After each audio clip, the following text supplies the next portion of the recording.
হে রব্বুল আলামিন, আরশাল আজিম, তোমার কাছে জীবনে চাওয়ার তেমন কিছুই নেই আল্লাহ।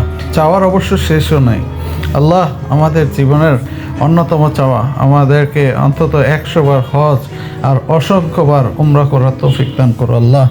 তোমার এই স্থানে, তোমার প্রিয় গৃহে, তোমার নবীর ঘরে আল্লাহ বার আসার তৌফিক দান করো আল্লাহ। আমাদের সবার এই মনোকামনা তুমি পূর্ণ করে দাও আল্লাহ। আল্লাহ, তুমি আমাদের জন্য আল্লাহ নাজাতের জারিয়া হয়ে যাও। তোমার রাসূলকে আমাদের শাফায়াতের জারিয়া বানায় দাও। আমিন আমিন আমিন সুম্মা আমিন। লা ইলাহা ইল্লাল্লাহ মুহাম্মাদুর রাসূলুল্লাহ। ইয়া ফাত্তাহ ইয়া ফাত্তাহ ইয়া ফাত্তাহ। লা ইলাহা ইল্লাল্লাহ।